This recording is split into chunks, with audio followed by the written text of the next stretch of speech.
el Centro Apostólico Altar de Jehová de Eclesía presenta lo mejor del trigo. Conduce Lourdes Bravo de Villar.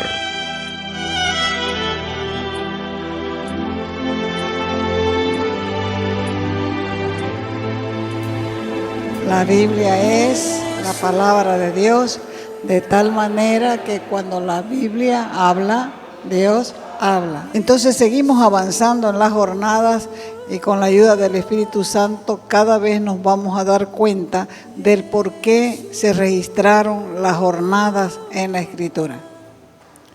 Números 33:10, salieron de Elim y acamparon junto al Mar Rojo. Este registro no solamente es informativo, y si no se hubiera escrito, no supiéramos de esta jornada. Y aquí lo que vemos en esta traducción es que está utilizando la expresión Mar Rojo. En el hebreo sigue siendo usado como al principio, Mar Rojo, Mar de las Cañas, Mar de los Juncos, pero aquí dice Mar Rojo. Hoy en día, Eritrea es un país que queda al sur de Sudán y al norte de Etiopía, que da justamente sobre lo que hoy se llama el Mar Rojo. Ese mar antes se llamaba el Mar de Eritrea. Así aparece en la traducción de la Biblia Septuaginta, que es 2 siglos antes de Cristo. El Mar de los Juncos o el Mar de las Cañas es el nombre con el que se le conoce en la Biblia. También se le llamaba Mar de Edom, porque Edom quedaba hacia el sur de Israel. Los amalecitas quedaron en el sur de la península del Sinaí. Eran descendientes también de Esaú. Por lo tanto, el sur de Israel correspondía a Edom. Y en todo el desierto del Negev, de manera que también se le llamaba el Mar de Edom. Fíjese varios nombres: Mar de los Juncos, Mar Rojo, Mar de Edom. Y como Edom también significa rojo, entonces de ahí ha venido llamándose Mar Rojo. Y hoy en día se le llama así, Mar Rojo. Antiguamente Eritrea era parte de Etiopía y el nombre también se le dio al mar, por eso es que tiene tantos nombres. Entonces, en esta jornada, la del Mar Rojo, Dios habla en silencio. Él no quiso dar muchas explicaciones, pero tampoco se quedó callado. Hizo escribir, salieron de Elim y llegaron al Mar Rojo. No se da mucha explicación, o sea que Dios quiso que supiésemos que hubo una jornada en el Mar Rojo. Y por eso Él mismo inspiró a Moisés para que la escriba, porque estas cosas se escribieron para enseñarnos a nosotros. Cuando vamos a Éxodo 15 y 16, allí aparece la llegada y la salida de Elim. Vamos a Éxodo, capítulo 15, verso 27. Cuando estamos leyendo por primera vez los nombres nos los saltamos, ¿no es cierto? Pero después nos vamos dando cuenta que es necesario saber qué es lo que significan y por qué están en la Escritura. Llegaron a Elim, donde había 12 fuentes de agua y 70 palmeras, y acamparon allí junto a las aguas. 16:1. Partieron luego de Elim toda la congregación de los hijos de Israel y vino al desierto de Sin, que está entre Elim y Sinaí, a los 15 días del segundo mes después que salieron de la tierra de Egipto. Si solamente leyéramos el libro de Éxodo, no hubiéramos entendido que hubo entre Elín y Sinaí. ¿Qué fue lo que hubo ahí? No lo hubiéramos entendido. Pero aquí hay una estación que no todos pueden ver, y eso quiere decir que Dios quiso que se supiera sobre esta estación y nos quiso hablar de otra manera. ¿Ha escuchado o ha oído del silencio de Dios? ¿Cuántos han oído del silencio de Dios?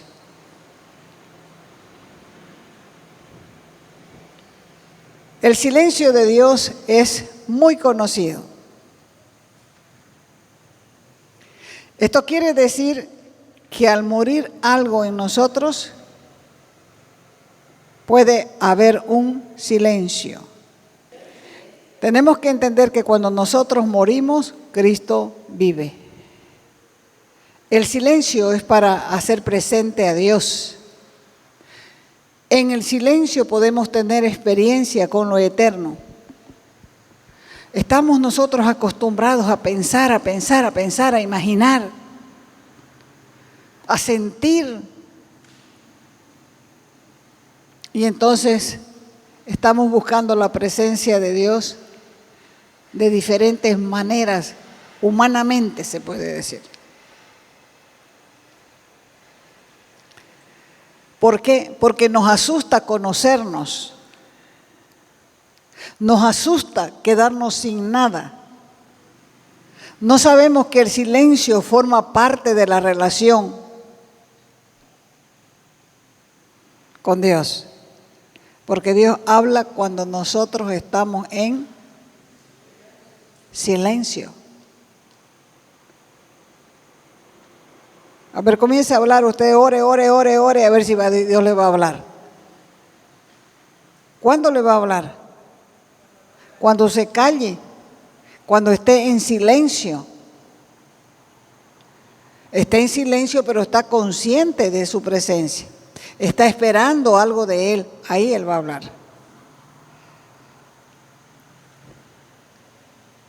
Porque cuando venimos, no sabemos qué hacer, atropelladamente comenzamos a hablar. Porque nos parece que si no estamos hablando, no estamos orando. Pero quedarse en silencio en su presencia no es malo.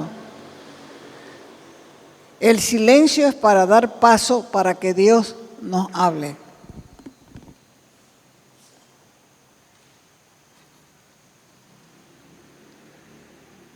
Es como dar luz verde para que Él se haga presente. Este silencio es una muestra de nuestra apertura. Es decir, estamos abiertos, estamos esperando una manifestación de Dios. La verdad es que cuando hablamos estamos pendientes de nosotros mismos y hablamos, no estamos esperando respuesta. ¿Se ha topado con esas personas que hablan y hablan y hablan? A ver, uno le dice, a ver, calma, no te entiendo. Habla.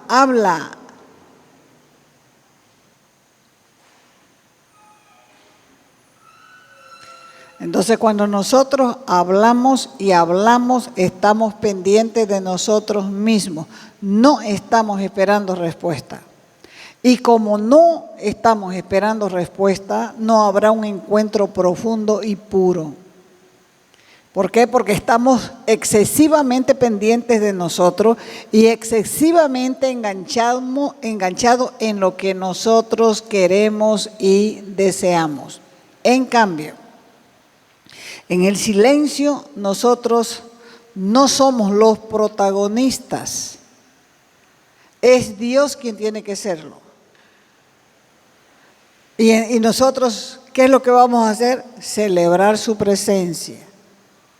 Y conviene recordar que en su presencia debemos ser como niños, dependientes de Él, aprendiendo a callar.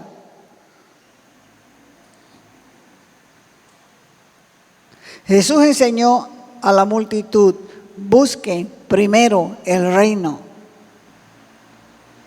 El silencio no es otra cosa que la búsqueda de ese reino. ¿Y ese reino dónde está en el hombre? Estamos hablando de creyentes. Adentro. Ese reino está adentro. O sea que Jesús da prioridad a esta búsqueda porque Él sabe que en la medida en que entramos en contacto con Dios, los problemas que nos fatigan en la vida se diluyen. ¿Cuántos están fatigados por algún problema? Siéntense, cállense y esperen que Dios les hable.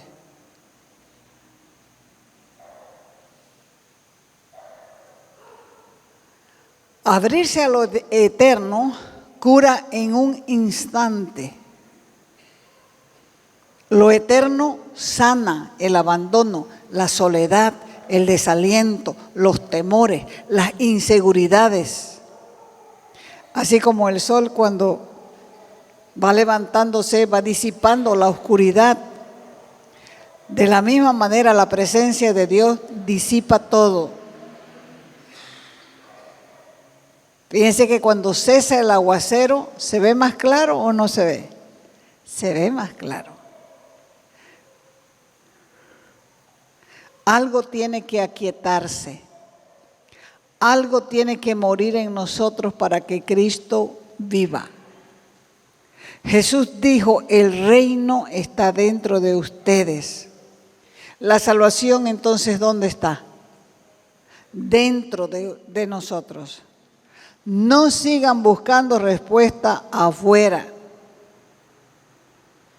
No hagan caso de los mensajes falsos que prometen salvación donde no hay salvación.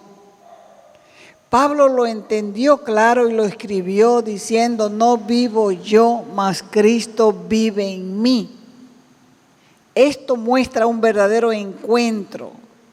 Él estaba familiarizado con la presencia de Dios. Un último ejemplo. Cuando Jesús fue acusado delante de Pilatos, delante de Herodes, Él se mantuvo en silencio. Él no dijo nada.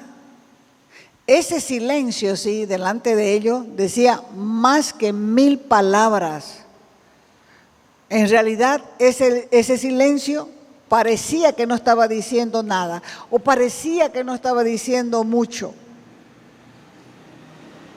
pero estaba diciendo todo. Por eso, cuando generalmente Dios guarda silencio, no es porque no pase nada, sino vale la pena esperar y guardar silencio delante de Él. ¿Dios sabe todo o no lo sabe todo? ¿Conoce nuestros problemas o no conoce nuestros problemas? ¿Conoce nuestras necesidades o no las conoce? Lo sabe todo y lo conoce todo. Por eso, si Dios dijo que hubo una estación en el Mar Rojo y guardó silencio, quiere decir que estas estaciones o jornadas tienen un sentido espiritual. ¿Qué significa esa estación en el Mar Rojo? La estación en el Mar Rojo queda entre Elín y el Sinaí. ¿Qué dice la Escritura en Éxodo 16:1? Partió, dice, luego de Elín, toda la congregación de los hijos de Israel. Y vino al desierto de Sin, que está entre Elín y Sinaí. De manera que hubo un trayecto y en ese trayecto hubo una parada intermedia. Y en ese intermedio está ahí escrito por voluntad de Dios para enseñar una jornada espiritual, registrada como constancia. Salieron de Elín y acamparon junto al Mar Rojo. Luego lo siguiente que dice es, salieron del Mar Rojo y acamparon en el desierto de Sin.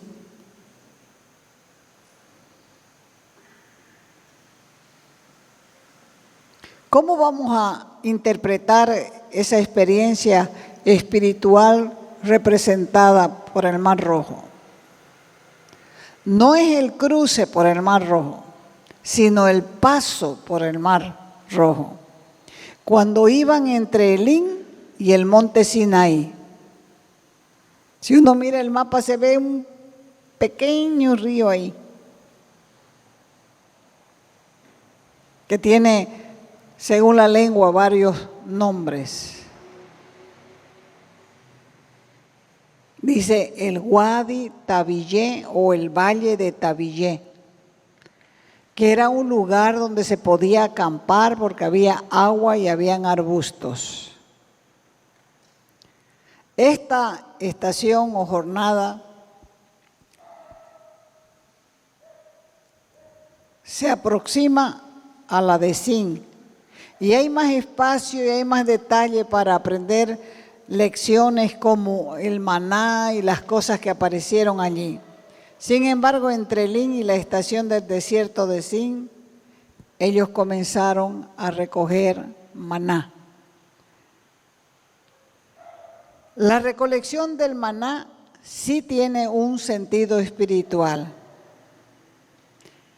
Quiere decir que entre lo que espiritualmente significa Elín y lo que espiritualmente significa el desierto de Sin, aprendemos cada uno de nosotros a recoger maná. Hay ahí un sentido espiritual. Primero son las 12 fuentes de agua, después son las 70 palmeras. Todo eso provisto por Dios para darnos descanso y mitigar la sed. Usando de nuevo el número 12 y el 70, representa el oasis de ministerio provisto por Dios transitoriamente en nuestra caminata. Después de eso nos encontramos con el desierto, aprendiendo ya cada uno, ya no bajo la sombra de las palmeras, ya no con las aguas, todos, escúchelo bien, aprendiendo a recoger maná por la mañana. Ya salimos de Egipto, ya avanzamos hasta el Mar Rojo, ya estamos aquí y comenzamos el ministerio o el liderazgo que los ayudó a salir de Egipto, como que desaparece y ya estamos obligados cada uno a recoger personalmente el maná. Aquí no necesitan un liderazgo. Aquí lo que necesitan es estar conscientes de dónde nos ha sacado el Señor, hasta dónde nos ha traído, porque Él nos está prácticamente soltando para que nosotros aprendamos a comer solos. Ya no estamos bajo la sombra de las palmeras, descansando ahí. Ya no estamos también ahí con las aguas ahí a disposición. Ahora comenzamos todos a aprender a recoger maná por la mañana. Todo lo que uno pueda comer personalmente. Y hay una experiencia espiritual intermedia entre estar bajo la cobertura del ministerio y después aprender por sí solo a recoger el maná. Hay un espacio intermedio. Hay una experiencia espiritual. Al principio las personas están bajo la dirección de Dios por el arreglo, porque Él arregló esto precisamente para proteger al pueblo. Eso es lo que representa Elín con sus 70 palmeras. Un oasis con los números apostólicos. Una estación de descanso en la caminata. Dios en algún momento de la vida nos coloca bajo el ministerio. No es una sola palmera, no es una sola fuente. Por eso no se trata del ministerio de una sola persona, sino un ministerio colectivo del cuerpo de Cristo. Esto se llama en el Nuevo Testamento ministerio del cuerpo. el ministerio del Espíritu, el ministerio de la justificación, el ministerio de la reconciliación, el ministerio del nuevo pacto, que está representado allí en Elín. Entonces estamos protegidos por Dios, por personas que encarnan el ministerio, pero el avance espiritual es personal. Porque eso es toda la vida. Si nosotros no nos alimentamos, vamos a ser unos calientabancos toda la vida también. Inútiles en el cuerpo, inútiles en el reino. Siempre calentando asiento ahí. Calentando asiento sin dar absolutamente nada. ¿Por qué? Porque estamos oyendo lo que otros tienen que decir. ¿Por qué? Porque no hemos aprendido a comer solos. Al principio, Dios quiere, sí, que aprendamos todo lo que el ministerio tiene que decir. Pero eso no es lo único que Dios quiere. Dios también quiere que aprendamos a recoger el maná diario que Él nos da para comer. ¿Quién nos da el maná para comer? Dios. Pero esto no es fácil. Porque estamos acostumbrados a comer comida diaria que otro prepara. Por eso, comenzar a recoger comida del cielo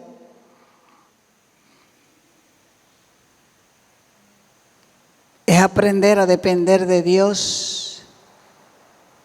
El problema es que no estamos entrenados a depender directamente de Dios, ni tampoco estamos entrenados a salir de la cobertura del ministerio. Pero hay una experiencia espiritual que se llama salir de Elín. Llegar a Elín es diferente porque hay una providencia de Dios a través del ministerio. Pero salir de Elín, ahí viene lo difícil. Salir de Elín no quiere decir que ya no van a haber más ministerios, que no va a haber más pastores, evangelistas, maestros, apóstoles o profetas. Siempre los habrá. ¿Hasta cuándo? Hasta que lleguemos a la estatura, a la unidad de la fe y la estatura de la plenitud de Cristo. Como dice la Escritura, hasta que lleguemos a la unidad de la fe y del conocimiento del Hijo de Dios. Entonces, cuando se construye una casa, ¿qué es lo que se usa? Si es alta. Dependiendo de la construcción, uno necesita andamios. Esos andamios son usados mientras la casa va adquiriendo la estructura. Cuando ya se han acabado los cimientos, se hicieron las columnas, cuando la casa está sólida, cuando ya está todo parado, se van quitando los andamios. Comienza ese proceso de quitarlos. Todavía quedan unos que otros.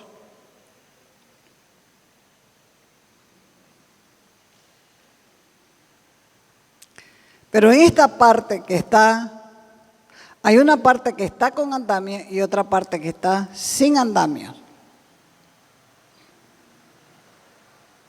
¿Por qué no se quitan de golpe y se quitan de a poco?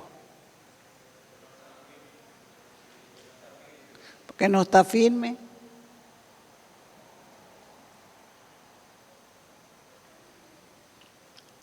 Esa es la vida espiritual de cada uno de nosotros. Al principio, nosotros no sabemos qué hacer. Porque somos una casa espiritual o no somos. Somos una casa espiritual. Al principio no sabemos qué hacer. Siempre es otro el que dirige. Otro el que canta. Otro el que enseña. Otro el que evangeliza. Otro el que predica. y siempre estamos bajo una unción ajena. Pero el Señor quiere enseñarnos a tener una unción propia. Y mientras aprendemos, vamos experimentando nuevas cosas. A veces la gente se rebela contra el ministerio y quiere salir a comenzar el suyo, pero todavía no está preparado. Solamente son ideas humanas. ¿Y qué hace Dios en este caso? Guarda silencio. Por eso es que la gente se va y levanta, se esfuerza, hace. La gente dice que Dios lo mandó.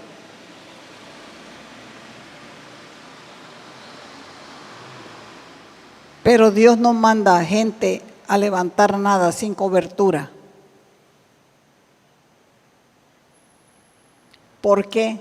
Porque Él sabe que necesitan las 12 fuentes y las 70 palmeras. Primero, y necesitan aprender a recoger maná por sí solos cada mañana.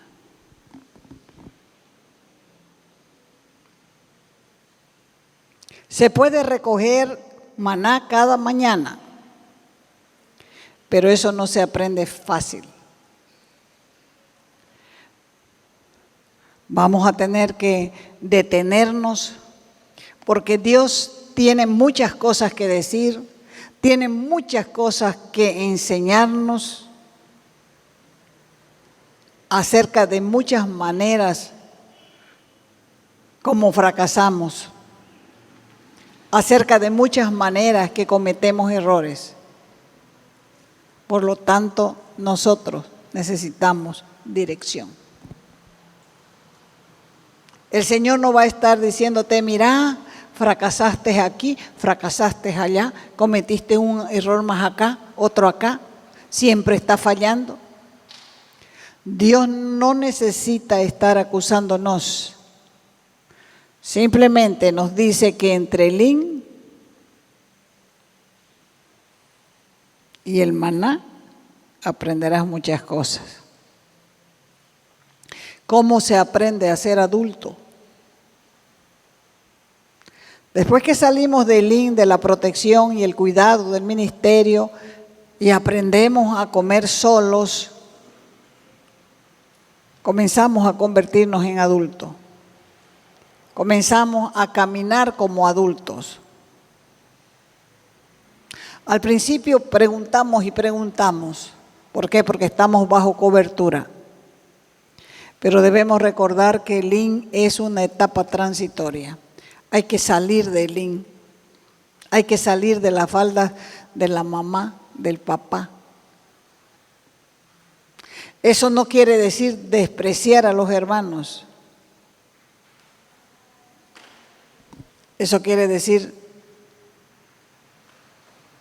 que nosotros necesitamos dirección, pero también necesitamos no ser rebeldes con el ministerio. Nunca vamos a ser totalmente independientes, jamás. Por eso es que todos tenemos que aprender a desarrollar el ministerio. Todos tenemos que aprender a recoger maná por nosotros mismos. Todos tenemos que aprender a comer y a aprender también lo que vamos a recoger. Cada ser humano, hombre o mujer, tiene una experiencia propia.